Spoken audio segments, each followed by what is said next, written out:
Bismillahirrahmanirrahim. Assalamualaikum warahmatullahi wabarakatuh. Perkenalkan saya Syadina Miftal Jannah dengan nomor NIM 2522102 dari kelas 2 CPTIK. Di sini saya akan melaksanakan tugas ujian tengah semester, di mana tugasnya dengan mata kuliah Sistem Basis Data. Tugasnya itu menjelaskan 4 materi, di mana materi yang pertama yaitu konsep basis data, materi yang kedua yaitu basis data relasional, yang ketiga yaitu siklus hidup perencanaan basis data, dan yang keempat yaitu pemodelan data. Untuk materi yang pertama yaitu konsep basis data, yang mana yang pertama yang kita kenali yaitu basis. Basis itu diibaratkan sebagai gudang atau markas atau tempat suatu perkumpulan untuk data, yaitu rekapitulasi fakta-fakta yang ada di dunia seperti manusia, fakta manusia, kejadian atau lain sebagainya. Untuk basis data sendiri adalah kumpulan macam-macam data yang berhubungan satu dengan yang lainnya, diorganisasikan berdasarkan skema atau struktur yang tertentu. Basis data adalah sistem yang terdiri dari kumpulan tabel data saling berhubungan dan memiliki kumpulan program yang memungkinkan beberapa pengguna bisa mengakses tabel-tabel data tersebut. Basis data ada beberapa komponennya. Yang pertama, perangkat keras atau hardware. Perangkat keras itu biasanya terdapat di dalam basis data adalah memori sekunder hard disk. Yang kedua yaitu sistem operasi. Sistem operasi itu adalah program yang mengaktifkan sistem komputer sebagai pengendali seluruh sumber dan melakukan operasi-operasi yang ada di dalam komputer. Untuk sebuah basis data memiliki sekumpulan data yang terorganisir dengan baik sehingga data tersebut mudah disimpan, diakses, dan juga mudah dimanipulasi. Yaitu manajemen sistem atau DBMS atau database management system, yaitu pengelolaan basis data secara fisik yang ditangani oleh sebuah perangkat lunak dan yang menentukan bagaimana sebuah data itu disimpan. Kemudian bagaimana juga data itu diubah dan diambil kembali. Yang kelima yaitu pemakai atau user. User itu pemakai dapat berinteraksi dengan basis data dan memanipulasikan data dalam program yang ditulis dalam bahasa pemrograman. Lanjut kepada aplikasi atau perangkat lain. Aplikasi atau perangkat lain ini tergantung sesuai dengan kebutuhan pemakai basis data. Bisa dibuatkan program khusus untuk melakukan pengisian, pengubahan, atau pengambilan data yang sangat mudah dalam pemakaiannya. Program tersebut biasanya tersedia langsung di dalam database manajemen sistem atau dibuat dengan menggunakan bahasa pemrograman. Lanjut untuk tujuan basis data, yang pertama yaitu mengatur data atau mengorganisasikan data agar diperoleh kecepatan, ketepatan, dan kemudahan dalam pengambilannya kembali. Yang kedua yaitu tidak ada duplikasi data sehingga privasi data dapat dijaga. Yang ketiga yaitu datanya dapat terintegrasi. Yang keempat yaitu data tidak tergantung pada program aplikasi sehingga pemeliharaan program aplikasi mudah dilakukan. Yang kelima yaitu dapat dipakai secara bersama oleh beberapa pemakai. Yang keenam yaitu dapat diterapkan standarisasi. Yang ketujuh yaitu informasinya selalu up to date. Yang selanjutnya yaitu untuk memenuhi kebutuhan konten dari pengguna dan aplikasi-aplikasi tertentu. Lanjut, menyediakan struktur informasi yang mudah dipahami.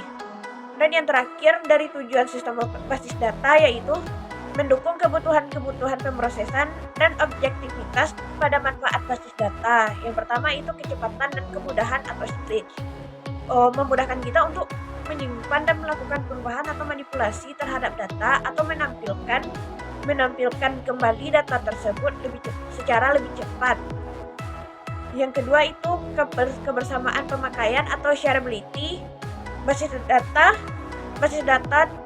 pemakai basis data itu tidak terbatas.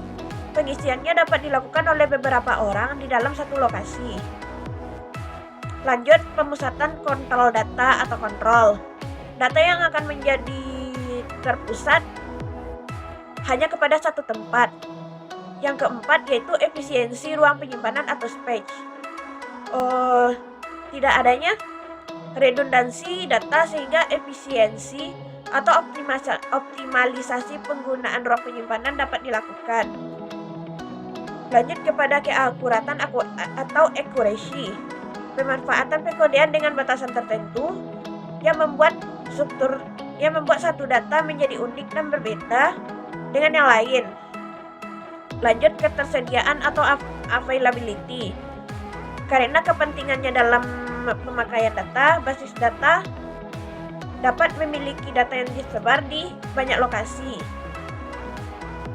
Yang ketujuh yaitu kelengkapan atau completeness, yaitu data yang diinput dalam sebuah basis data memiliki ruangan yang besar sehingga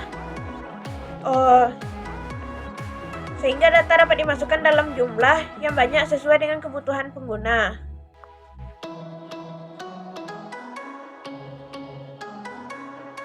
Yang kedelapan yaitu keamanan atau security, adanya password setiap pemakai basis data. Kita juga bisa menentukan siapa saja yang bisa mengakses data penting atau data biasa. Lanjut, yang kesembilan yaitu kemudahan dalam pembuatan program aplikasi baru. Data yang diekspor ke program aplikasi lain dengan menjamin terjaga atau terpeliharanya sebuah data. Yang ke-10 yaitu user view. Dapat melihat langsung bentuk tampilan input data sehingga memudahkan user untuk mengelola data-datanya. Lanjut kepada risiko pemakaian basis data. Yang pertama yaitu perlu personel yang khusus. Yang kedua perlu perangkat lunak bahkan perangkat keras yang dikhususkan. Lanjut yang ketiga yaitu perlu backup eksplisit. Yang keempat yaitu konflik pada data yang dipakai bersamaan. Lanjut yang kelima yaitu perlu konsensus antara organisasi yang memakai basis data. Lanjut kepada apa saja operasi-operasi dasar yang ada pada basis data. Yang pertama, pembuatan basis data. Yang kedua, penghapusan. Yang ketiga, pembuatan file atau tabel. Yang keempat, penghapusan file atau tabel. Yang kelima, pengubahan tabel. Yang keenam, penambahan data. Yang ketujuh, pengambilan data. Dan yang kedelapan yaitu penghapusan data. Untuk tahap pengumpulan dan analisis data, tahap pertama yaitu menentukan kelompok pemakai dan bidang-bidang aplikasinya. Yang maksudnya adalah kita menentukan aplikasi utama dan kelompok pengguna yang akan digunakan di dalam membuat suatu basis data. Tahap kedua yaitu melakukan peninjauan dokumentasi yang ada. Berarti dokumen yang ada harus berhubungan dengan aplikasi-aplikasi yang akan kita analisa. Lanjut untuk tahap ketiga yaitu analisa lingkungan dan pemrosesan data. Maksudnya di sini adalah informasi apa yang sekarang dan yang akan datang untuk diperinci dan dipelajari. Lanjut kepada tahap yang keempat yaitu membuat dan menyusun daftar pertanyaan dan wawancara, di mana jawaban-jawaban dari pertanyaan yang telah dikumpulkan dan para pemakai basis data berpotensi akan diberikan kepada ketua kelompok atau orang yang membuat suatu aplikasi pada basis data tadi. Lanjut, materi berikutnya itu database management system. Database management system itu maksudnya adalah pengorganisasian pengelolaan apa-apa saja database yang ada di dalam komputer. Database DBMS ini dirancang untuk mampu melakukan berbagai data dengan beberapa referensi yang sama. Ada satu terobosan dari DBMS yaitu Relational Database Management System yang kerjanya yaitu mengorganisasikan data di dalam suatu struktur dan memaksimalkan berbagai cara dan menghubungkan apa saja data yang akan disimpan dalam database. terobosan berikutnya adalah Distributed Relational Database Management System atau DRDBMS. DRDBMS ini memungkinkan sebuah informasi itu berada pada baris data yang di lokasi yang berbeda atau didistribusikan. DBMS merupakan perangkat lunak yang bersifat general purpose yang memiliki fasilitas proses define, construct, dan manipulate untuk aplikasi basis data yang bervariasi. Yang pertama yaitu define. Fungsi dari define itu sendiri adalah melakukan spesifikasi tipe data. Yang kedua yaitu construct. Construct itu fungsinya melakukan proses penyimpanan data ke dalam beberapa media penyimpanan yang dikontrol DBMS. Yang ketiga yaitu manipulate. Manipulate itu fungsinya yaitu melakukan query atau pemanggil data, update data, dan menghasilkan laporan yang berasal dari basis data. Untuk perbedaan basis data dan DBMS, perbedaannya adalah jika basis data itu adalah sebuah data atau record, maka DBMS adalah aplikasinya. Untuk komponen yang ada di dalam DBMS, yang pertama itu pastinya hardware. Hardware itu perangkat keras yang digunakan yang saling bergantung kepada sistem dan bagian dari kegunaan DBMS itu sendiri. Yang kedua yaitu software. Perangkat lunak yang ada pada DBMS itu adalah sistem operasinya. Lanjut ke prosedur. Prosedur itu pengatur desain dari penggunaan database-nya. Instruksi dari prosedur itu yang pertama penggunaan program aplikasi dan fasilitasnya yang ada. Yang kedua membuat backup database dan lain sebagainya. Untuk elemen utama DBMS, yang pertama data pengguna, yang kedua yaitu metadata, yang ketiga yaitu indeks, yang keempat itu metadata aplikasi, dan yang terakhir untuk data pengguna itu sendiri adalah kolom yang di dalam tabel berisi file-file atau atribut atau baris yang berisi record atau rekaman. Untuk metadata yaitu struktur dari suatu tabel. Metadata itu disebut dengan system tables.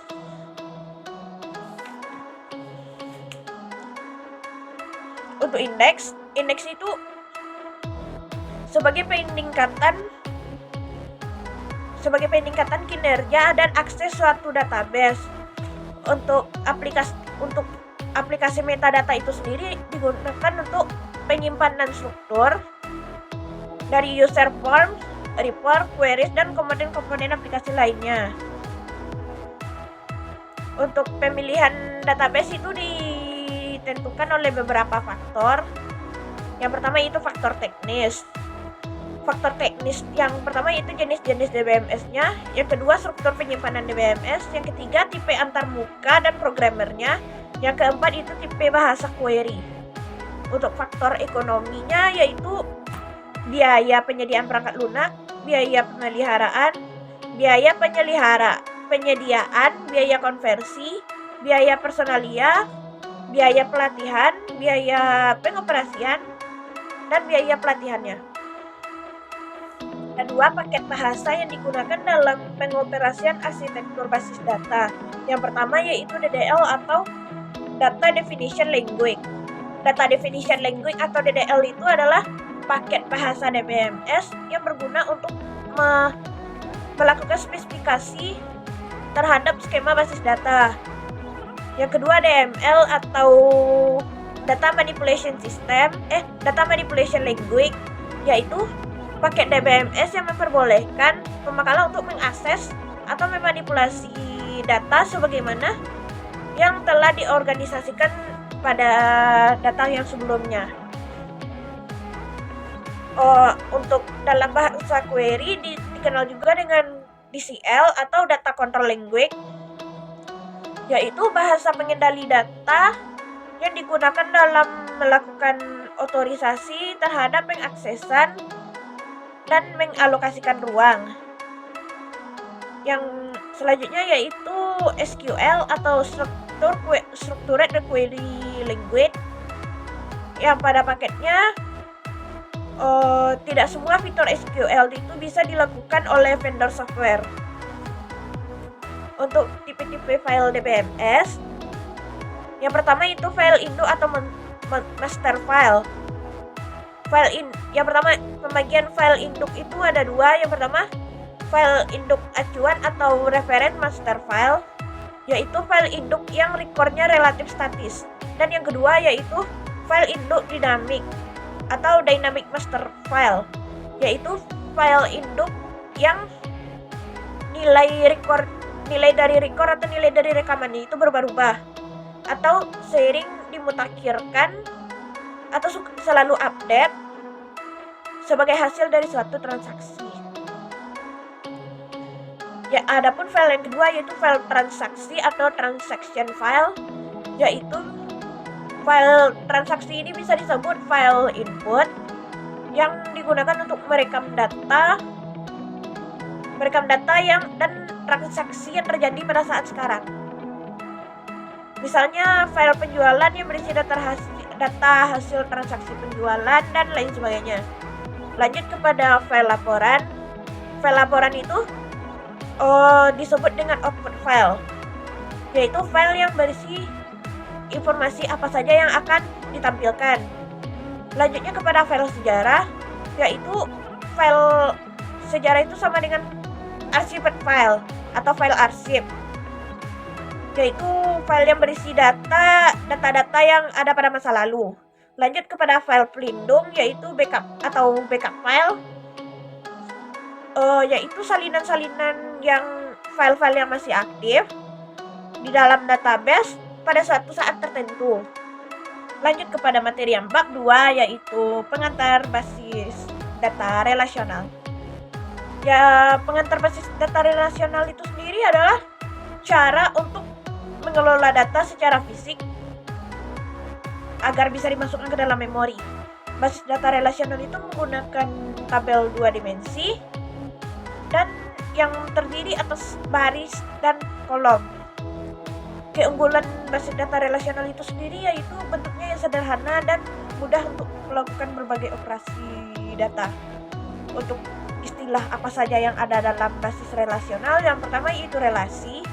Relasi itu istilahnya sebuah tabel yang terdiri dari beberapa kolom dan beberapa baris. Lanjut, yang kedua yaitu atribut. Atribut itu adalah kolom yang ada pada sebuah relasi. Yang ketiga yaitu tupel. Tupel itu adalah baris pada sebuah relasi. Yang keempat yaitu domain.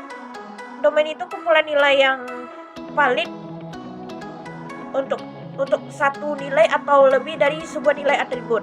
Lanjut kepada derajat atau degree, yaitu jumlah atribut dalam sebuah relasi. Kemudian relational key itu sendiri ada beberapa macam relational key itu. Yang pertama super key. Super key itu kumpulan atribut yang unik untuk mengidentifikasikan sebuah baris dan tabel yang ada pada relasi. Lanjut kandidat key. Kandidat itu kayak mempunyai lebih dari satu key. Kandidat itu ibaratnya lebih dari satu. Masing-masingnya disebut sebagai kandidat. Lanjut yang ketiga yaitu primary key. Primary key itu kandidat key yang tadi yang dapat dipilih sebagai pengidentifikasi untuk sebuah tabel yang relasi. Lanjut kepada alternative key adalah skema relasi yang dapat memiliki atribut yang bertuju kepada primary key dari relasi lain. Atau alternative key itu disebut juga dengan foreign key. Untuk relational integrity rules-nya, yang pertama yaitu null. Null itu nilai atribut yang tidak diketahui. Yang kedua entity integrity. Entity integrity itu artinya tidak ada satu data atau satu komponen primary pun yang bernilai null.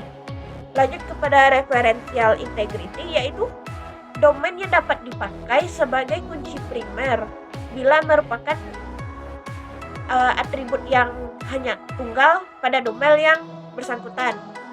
Pada basis data relasional, bahasa yang digunakan yang pertama yaitu bahasa query. Bahasa query itu sebagai pernyataan yang diajukan. Untuk mengambil informasi dari query ada dua. Yang pertama bahasa yang formal, yaitu bahasa yang diterjemahkan dengan menggunakan simbol-simbol matematis. Contoh yang pertama yaitu aljabar relasional, bahasa query prosedural, yaitu pemakai yang menspesifikasikan data yang dibutuhkan dan bagaimana untuk mendapatkan suatu data tersebut. Yang kedua yaitu kalkulus relasional, yaitu bahasa query non-prosedural yang pemakai menspesifikasikan data apa yang dibutuhkan tanpa menspesifikasi bagaimana untuk mendapatkannya. Kalkulus relasional itu terbagi dari dua, yaitu kalkulus relasional tupel dan kalkulus relasional domain. Lanjut bahasa yang kedua yaitu bahasa komersional. Bahasa komersial itu adalah bahasa query yang dirancang sendiri oleh seorang programmer yang menjadikan satu program aplikasi agar pemakai lebih mudah menggunakannya atau disebut juga dengan user friendly. Contohnya Quell. Yang pertama Quell yaitu Quell itu berbasis pada bahasa kalkulus relasional yang tadi. Yang kedua QBA. QBA itu berbasis pada bahasa kalkulus relasional. Yang ketiga itu SQL. SQL itu berbasis kepada bahasa kalkulus relasional dan aljabar relasional. Untuk yang poin kedua yaitu normalisasi. Normalisasi itu proses perbaikan atau membangun dengan model data relasional dan secara umumnya lebih dikoneksikan di dalam model data logika. Proses normalisasi yaitu proses pengelompokan data elemen menjadi tabel-tabel yang menunjukkan entity atau relasi-relasinya. Di dalam proses normalisasi dilakukan pengujian pada beberapa kondisi, apakah ada kesulitan pada saat menyisipkan, menghapus, menambah atau mengubah dan mengakses pada suatu basis data. Jika ada kesulitan pada pengujian normalisasi, maka harus dipecahkan relasi pada beberapa tabel lagi, atau dengan kata lain, perancangan ulang basis data yang belum optimal. Ada beberapa tujuan dari normalisasi. Yang pertama untuk menghilangkan kerangkapan data, yang kedua untuk mengurangi kompleksitas, dan yang ketiga untuk mempermudah permodifikasikan data. Proses normalisasi itu ada dua langkah. Yang pertama data diuraikan dalam bentuk tabel, kemudian dianalisis berdasarkan persyaratan tertentu ke beberapa tingkat, dan yang kedua yaitu apabila tabel yang telah diuji tadi belum memenuhi persyaratan, maka tabel tersebut perlu dipecah menjadi beberapa tabel yang lebih sederhana sampai dapat memenuhi bentuk-bentuk tabel yang diuji tadi menjadi tabel yang optimal. Beberapa tahap dari normalisasi. Yang pertama yaitu bentuk yang tidak normal, yaitu kumpulan data yang direkam tidak ada keharusannya untuk mengikuti suatu format tertentu, sehingga bisa saja datanya tidak lengkap atau terduplikasi. Yang kedua yaitu bentuk normal pertama atau 1NF. Bentuk normal pertama ini dapat terpenuhi jika sebuah tabel tidak memiliki atribut yang bernilai banyak. Yang ketiga yaitu bentuk normal kedua atau 2NF. Bentuk normal kedua akan terpenuhi jika bentuk data telah memenuhi kriteria bentuk normal pertama dan setiap atribut yang bukan kunci haruslah bergantung kepada fungsional atau primary key. Yang keempat itu bentuk normal ketiga atau 3NF. Bentuk normal ketiga itu memenuhi kriteria bentuk normal pertama dan kedua, serta tidak terdapat transitive dependency, yaitu sebuah atribut yang bukan kunci selain bergantung kepada atribut kunci. Lanjut kepada bentuk normal voice code atau BCNF. BCNF itu mempunyai sebuah ketentuan, yaitu masing-masing atribut utamanya bergantung fungsional penuh pada masing-masing kunci, di mana kunci tersebut bukan bagiannya.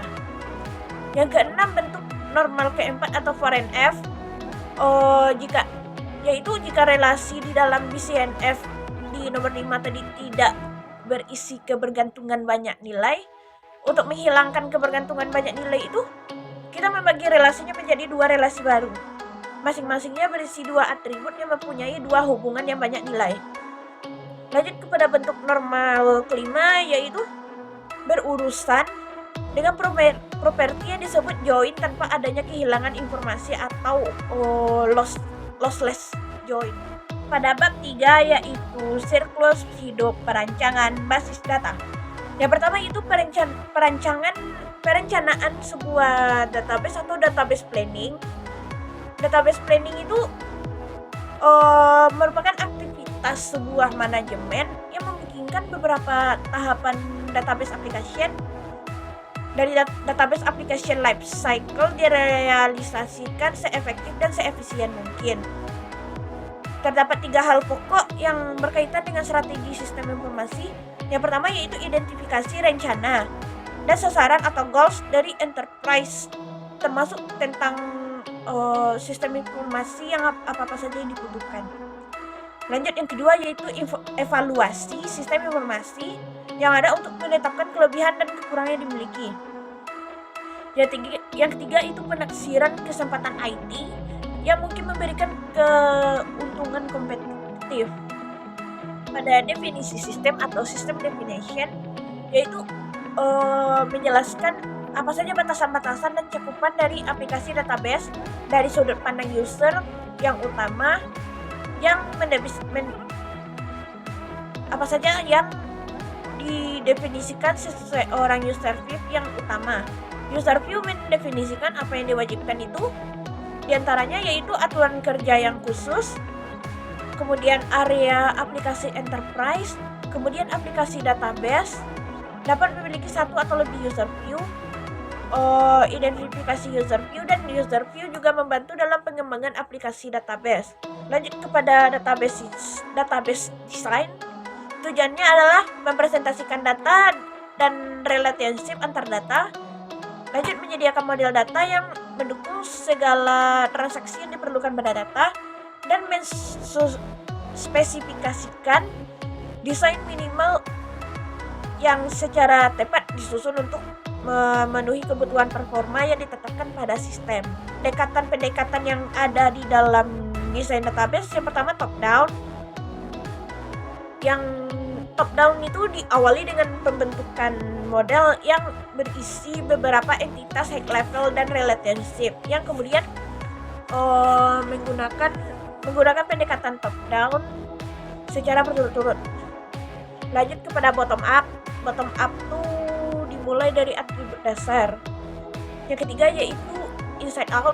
Inside out itu berhubungan dengan pendekatan bottom up. Dan yang keempat yaitu mixed. Mixed itu menggunakan pendekatan bottom up dan top down. Bottom up dan top down untuk bagian yang berbeda. Sebelum pada akhirnya semua data tadi digabungkan. Kegunaan dari modeling mixed yaitu membantu dan memahami semantik atau arti dari sebuah data, dan untuk memfasilitasi komunikasi mengenai informasi yang dibutuhkan. Lanjut kepada DBMS Selection Optimal. DBMS Selection Optimal itu akan dipilih secara tepat untuk bisa mendukung sebuah aplikasi database.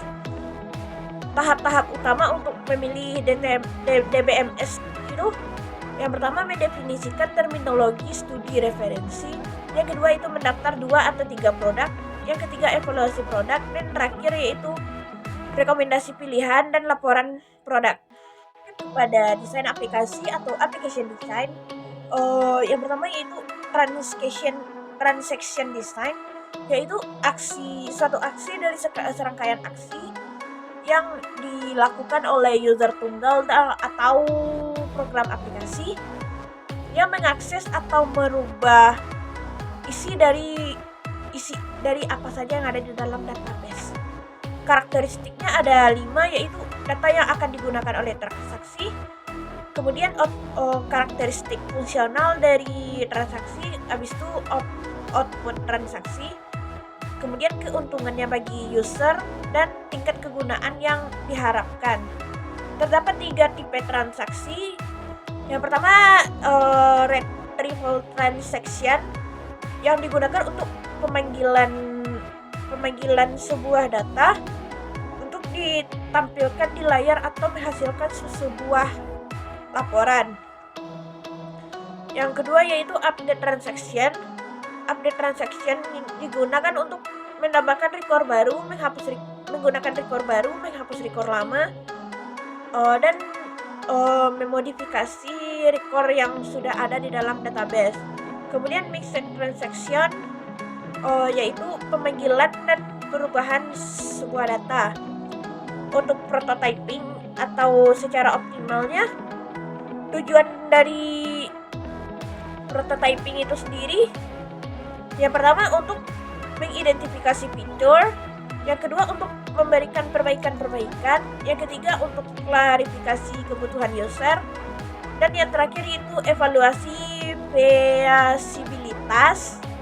Dan terdapat 2 macam strategi prototyping. Yang pertama requirements prototyping, yaitu menentukan sebuah kebutuhan prototyping dari aplikasi database yang diinginkan user, dan ketika sebuah kebutuhan prototyping itu terpenuhi, maka prototype akan dibuang.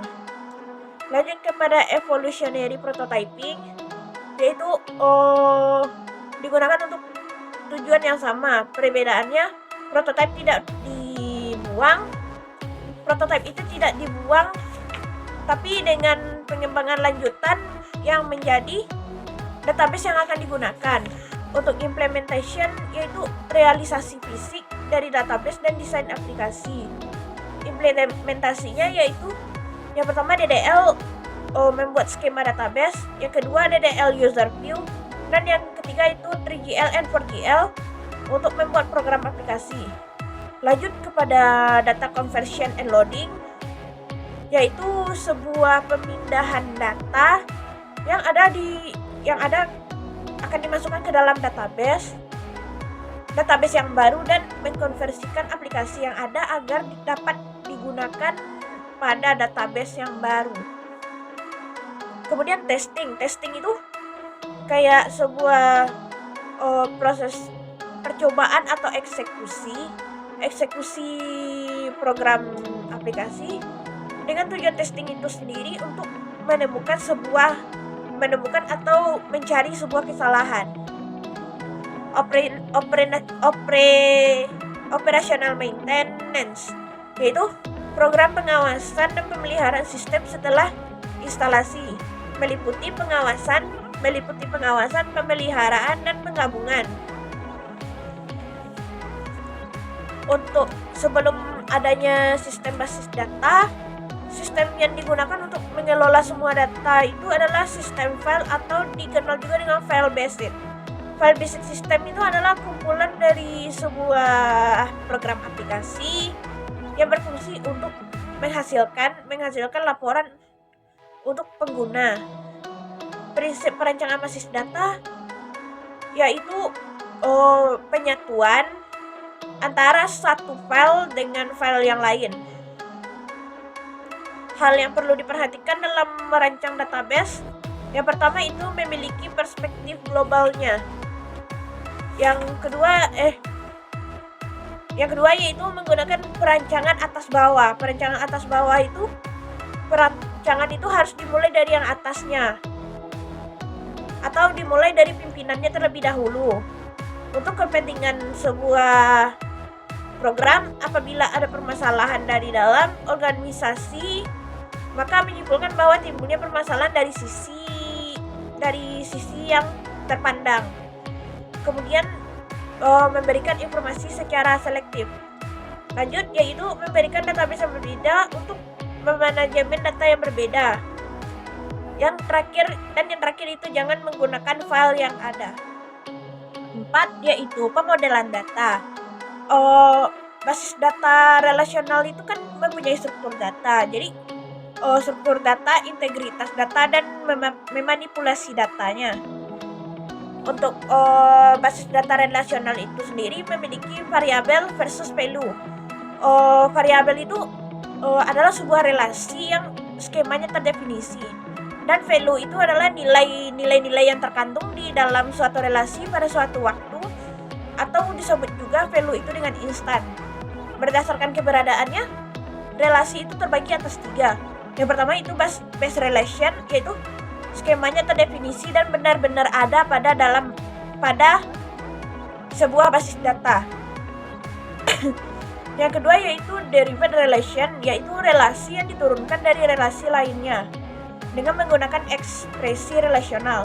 Dan yang ketiga yaitu view, adalah derived relation yang memiliki sebuah nama.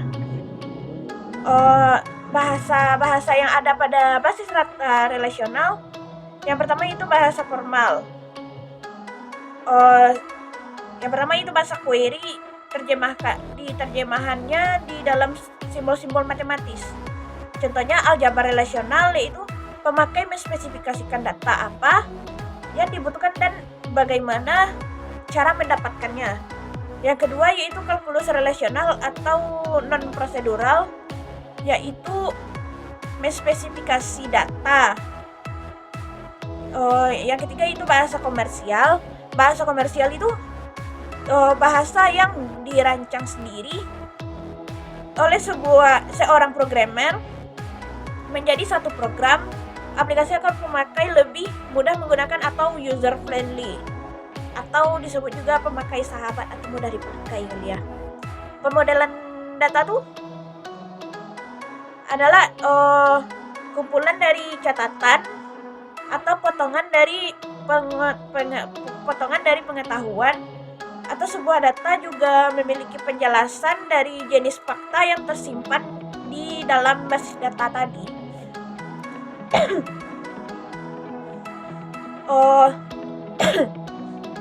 Basis data itu disebut dengan skema, atau penjelasan yang ada tadi disebut dengan skema. Skema itu menggambarkan objek itu yang diwakili basis data dan dihubungkan ke dalam objek tersebut. Model data adalah sekumpulan data yang sekumpulan konsep atau sekumpulan konsep data yang digunakan untuk menjelaskan struktur dari basis data dan memberikan gambaran tingkat-tingkat yang abstraksi. Tujuan dari model data adalah untuk penyajian agar mudah dimodifikasi dan dimengerti. Secara garis besarnya model data dikelompokkan dalam 3 macam. Yang pertama berbasis objek, yang kedua berbasis record, dan yang ketiga berbasis fisik. Model data yang berbasis objek yaitu sebuah himpunan data atau prosedural yang bernilai menjelaskan hubungan logis antar data dalam suatu basis data, yang terdiri atas entity relationship model, kemudian semantic model, dan binary model. Model data berbasis record terdiri dari hierarchical model, network model, dan relational model. Model data fisik terdiri atas unifying model dan frame memory. Untuk entity relational model itu pada hakikatnya adalah wujud dari sebuah model relasional dalam bentuk diagram, yaitu IR diagram, yang berfungsi untuk menggambarkan sebuah relasi dari 2 file atau 2 tabel yang dapat digolongkan dalam 3 macam bentuk relasi, yaitu satu-satu, satu banyak, dan banyak-banyak. Penggambaran ini membantu analisis sistem dalam melakukan perencanaan proses yang nantinya akan dituangkan dalam sebuah baris-baris program. Yang pertama yaitu domain data, yang disebut juga sebagai himpunan entitas, yang diwakili oleh sebuah diagram kotak. Yang kedua field, atau data atribut yang diwakili oleh diagram lingkaran atau sebuah elips. Yang ketiga yaitu hubungan atau relasi antar domain diwakili oleh jajaran genjang. Untuk simbol-simbol standar entity relationship bakal saya tampilkan di video ini. Untuk konsep dasar IR modeling, yang pertama itu entity types, yaitu model relasi entity yang didasarkan pada persepsi dunia nyata yang terdiri dari himpunan objek yang disebut entity dan relasi antar entity. Relationship types. Derajat relationship ini terdiri dari satu binary relationship set adalah relasi antara dua entitas. Yang kedua yaitu ternary relationship set adalah relasi antar tiga entitas. Dan yang ketiga yaitu n-ary. N-ary itu terdiri dari 4 relasi dan 4 entitas. Yang paling umum dipakai oleh sebuah relationship itu yang pertama one-to-one relationship. One-to-one relationship itu maksudnya adalah 1:1 antara relationship-nya. Yang kedua one-to-many atau disebut juga 1 banding banyak relationship. Dan yang ketiga yaitu many-to-many relationship atau disebut juga dengan banyak untuk banyaknya relationship. Teknis yang dapat dilakukan untuk merancang diagram entity relationship. Yang pertama, mengidentifikasi dan menetapkan seluruh himpunan entitas yang akan terlihat. Yang kedua yaitu menentukan atribut-atribut key dari masing-masing himpunan entitas. Yang ketiga yaitu mengidentifikasi dan menetapkan seluruh himpunan relasi antara himpunan entitas beserta foreign key-nya. Yang keempat yaitu menentukan derajat atau kardinalitas himpunan relasi. 5 yaitu melengkapi himpunan entitas dan himpunan relasi dengan atribut-atribut deskriptif atau non-key-nya. Opsional itu maksudnya sesuatu yang bersifat pilihan. Derajat atau kardinalitas relasi mewakili hubungan maksimum yang boleh terjadi antara himpunan yang satu terhadap himpunan entitas lainnya. Derajat relasi dengan notasi lain itu sudah dijelaskan sebelumnya dan berbagai literatur akan dapat dijumpai. Penggambarannya diagram entity relationship dengan sedikit perbedaan dengan penggunaan notasi yang ada. Yang materi yang dapat saya sampaikan. Terima kasih telah menonton video ini. Jika ada kesalahan dan kekurangan saya mohon maaf. Wabillahi taufiq wal hidayah. Assalamualaikum warahmatullahi wabarakatuh.